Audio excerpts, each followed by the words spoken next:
We got some new information out of the hackathon. There's some really cool information that this guy's about to give. I think you should definitely hear it and listen to it as a brand new clip.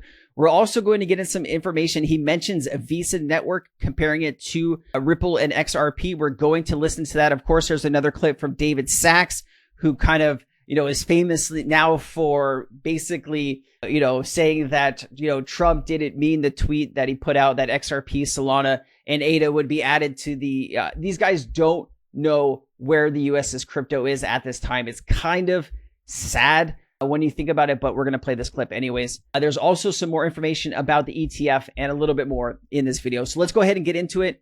Let me play this for you. This is probably the better video of everything. Let me play it first. Do you think it can handle this kind of flow and also demand? Because you're also probably seeing what's happening at these retail merchants as well. What are your thoughts? Definitely for now, and I think XRP will their TPS over time will increase. I reckon it can definitely compete with near to Visa's numbers. What about the gas fees? They're fractions of a penny, right? Okay, really quickly, before we get too lost in here, Visa's, he said it can maybe compete eventually with Visa speeds. Visa network capacity to process over 65,000 transactions per second. It's important to note that while Visa's network has this impressive capacity, the actual number of transactions processed is around 4,000 transactions per second. So, the XRP ledger actually isn't far off already, but let me keep playing this. Yeah. What is the revenue model for you and for the development of this concept as it starts to make its way into payment for crypto? I think the revenue model is probably going to be similar to like Phantom wallets, right? So they were just valued at 3 billion, right? So that's huge market cap. That's nice. But they don't take a single transaction fee. The way they make money, right, is through swaps. So swapping RUSD to, I don't know, GBP, on-ramping and off-ramping. That's where they take a small cut. So I think if we go that route, then we're not interfering with transactions. We encourage users to use it as much as possible, and they can extract and use whatever other wallets they want. But it's a way where we're able to get a fair cut. Building on the different blockchains, I was looking at your PalCards website, in essence, a loyalty platform. What was your favorite to build on? Was it Solana? Was it XRP? Or do you just kind of like blockchain in general? I like blockchain in general, and different chains have different perks, right? Solana is great for its developer community. I think events-wise, Solana do great. Financial-wise, I think XRP, and they've got a killer community online. I feel like XRP's online presence is very powerful as well. Who do you think wins the POS side? When you look at transactions, so you're feeling that XRP, just because of their financial presence, that they could be the natural chain for a merchant service type platform versus Solana. I definitely see the future as multi-chain, but for now, I feel like we're best bets XRP. Yes. Yeah, I mean, like if you want to trade meme coins, Solana's probably where you're going to want to do that, right? But if you want to talk about real use cases with real banks and financial institutions, Solana is like nowhere to be found at this point. Yes, they are making some headway in some different areas, but like realistically, if you take Solana and you actually say, okay, who is actually working with Solana, right? What are those companies and banks? I think you're going to be pretty shocked. It's not a lot. How much does it cost per transaction? I thought this was to give you a little bit more information here. The cost of a Visa transaction preliminary consists of various fees, including interchange fees, assessment fees, and other processing charges. Here's the breakdown. So interchange fees, this is the largest component, of range of basically 1.15% plus 0.05 to 2.40% plus about 10 cents per transactions. Remember, the average XRP transactions right now, I believe, is 0.0002 cents per transaction. So you can just imagine how much money this was actually save people comparing it to Visa. It is astronomical, the savings, because you're looking at billions of transactions a day, right? Trillions of transactions a year. How much money does that add up to? And it's quite a lot. Here's David Sachs. Let me play this. We'll talk about it.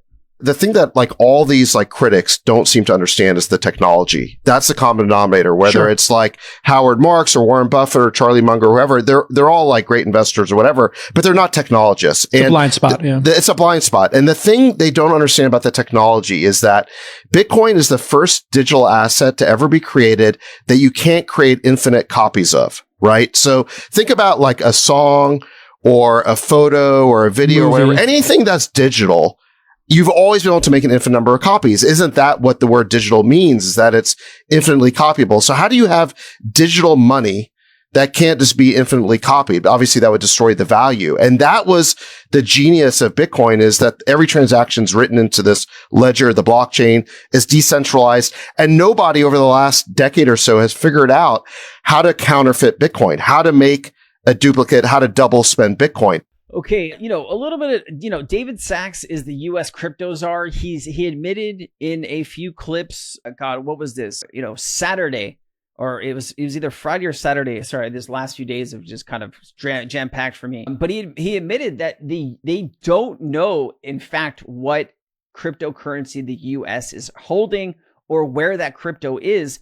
The man, David Sachs, has been in the job since January 20th when Trump took over.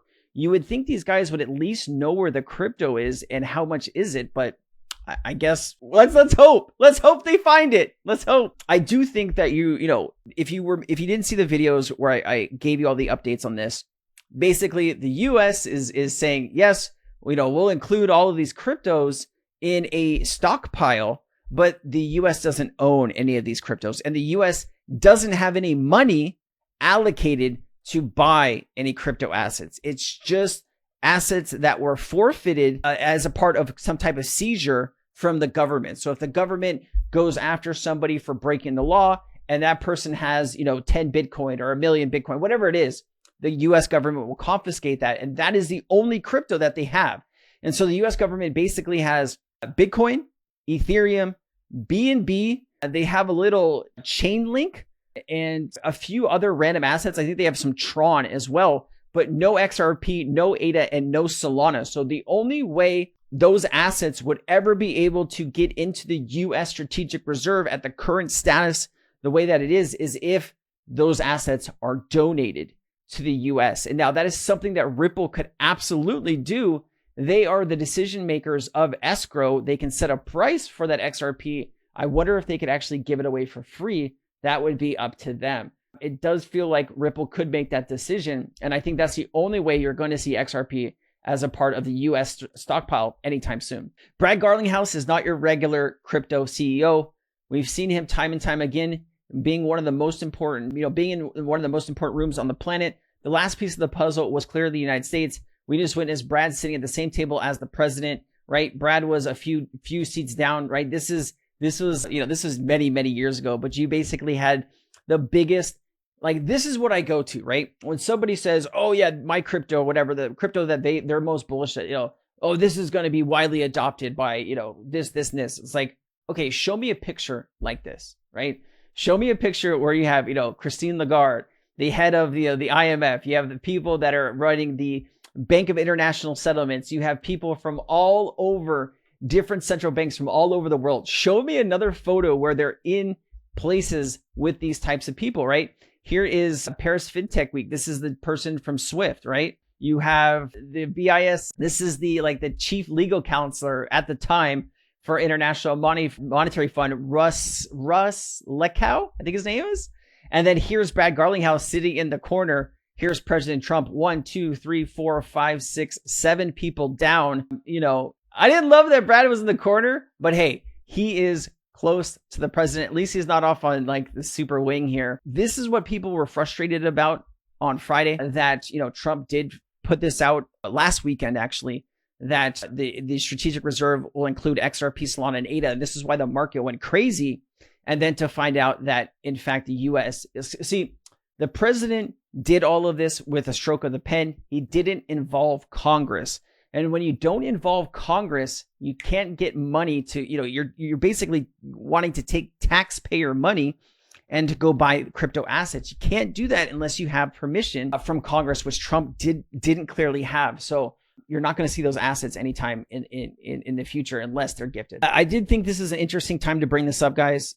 This is a bearish post. What if the all-time high of this cycle already has been reached? Over the past year, the market has seen numerous positives, yet the expected price reaction hasn't occurred. Trump embraced Bitcoin as a reserve asset, but the US won't buy or sell it. only accumulated the seized ones, right? So unless the US seizes more Bitcoin, they're not going to be buying it. This is why Bitcoin is starting to tank. The market is ignoring ultra bullish events. Bitcoin halved, US president turned pro Bitcoin, global accumulation has started. Crypto policy is easing like never before, and yet the fear and greed index is at 25. There's actually low liquidity, right? There's some liquidity, but it's not flowing into alts. ETFs are live, but demand is slowing. No altcoin mania, no blow off top. Since the cycle is completely different, what if the market cycles have been completely wiped out? What if the next stop for Bitcoin is 40,000? I mean, have we already hit our peak? That is something that a lot of people believe right now. It would be really crushing to not have another, 6 or 7 months worth of, good market. But, we are where we are right now. All we can do is keep learning, keep growing. And if XRP goes back down to, $1.40, whatever it is, I will keep accumulating XRP while I have the time. Who cares about US stockpile? We got 16 XRP ETFs and major institutions ready to buy our XRP. Remember, guys, it's not our XRP, right? They're ready to buy XRP off the open market. Our XRP is our XRP. All good. Yeah, Bitwise, Grayscale, 21 shares, Core XRP ETF, Canary Capital, Wisdom Tree, CoinShares, Invesco, Venec, Fidelity, ARK Investment, Galaxy Digital, ProShares, Hashdex, and then volatility shares. A lot of things happening right now in the ETF market. I wanted to better understand, can ETFs reduce circulating supply? I got the answer for you. An XRP ETF would not directly remove XRP from circulating supply, but it could have impact dynamics and potentially affect the available supply indirectly. When a spot XRP ETF is created, the fund would purchase and hold XRP tokens to back shares of the ETF. These tokens would still be considered part of the circulating supply as they are now locked or removed from the market. However, the creation of an XRP ETF could have several effects in the market, and those effects are increased demand. A regulated ETF would provide traditional investors with exposure to XRP without requiring them to navigate the complexities of crypto wallets.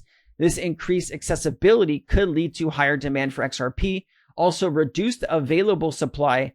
As ETF providers purchase XRP to back their funds, it could reduce the amount of XRP freely trading on the market, potentially creating scarcity. Price impact, the combination of increased demand and reduced available supply could potentially push XRP to a higher price. Remember, this is something that I don't see anybody else talking about. Treasuries. When you are locking XRP up, right, to get access to US treasuries, you're locking that XRP up for a time period. Sometimes it's 6 months, sometimes it's a year, sometimes treasuries can be 10 years. So if you can imagine, if billions of dollars start going into treasuries and different ETFs, that could greatly start reducing the circulating supply, and that by itself could raise the value per XRP. You also have different use cases around XRP that are being developed every single day. This is one that was the HKMA EHKD pilot program phase 1. Remember, loan application. A customer applies for a HELOC loan against their mortgage properties. Draw period, the customer accesses their credit limit, spends what is needed. Repayment period, the loan plus interest is paid back. Close the loan is closed and renewed for future use. This process used to take weeks or months. Now it can be done in seconds using Ripple's solution. I just wanted to point out, this is not new news, but think about what other types of solutions Ripple and XRP will solve in the upcoming future. I do think, the scale is endless on the problems that it can solve. I did play this in another video. I do want to show you this because this is Christine Lagarde talking about a digital euro being pushed through. Let's listen up. On your second point, I tend to share your views. Nature doesn't like vacuum. And we started working on the digital euro way back. Actually, when I started my term 5.5 years ago. And I'm not claiming, parentality on the digital euro, because my colleague Benoit Cœuré had already committed a speech on this matter before I arrived, but I certainly carried on with that project. And subsequently, Fabio Panetta on the board and then Piero Cipollone, who has replaced Fabio, have taken the lead together with a very, very good team, which is focused on accelerating the pace and hopefully campaigning enough with all the stakeholders, meaning European Parliament, meaning European Council, meaning European Commission, so that we can eventually, not put to bed, but put to reality. They're trying to get this past Parliament to push it out into the real world. The wholesale and retail digital euro is going to make its debut over the next few years. The world is moving towards central bank digital currency. Even though the US is not going to touch it for the next 4 years, the world is still moving towards the technology. Where will this put us for XRP use and demand over the next 5 to 10 years, guys? I still think a 5-digit XRP is something that is just a matter of time, if not when. There is so much use case and so many great things happening behind the scenes right now in the XRP space. I am extremely, extremely bullish. If you want to take your crypto journey to the next level and you want to join my crypto community, Cryptoneers, there's a link down in the description. We have hundreds of people from all over the world that are all working towards a common goal of finding projects early in the crypto space and getting that information early enough to make it a difference in their portfolio. I hope to see you around. The code is BULLRUN for that 50% off the first month. Aloha. I'll see you next time. I've been Crypto Sensei. Peace.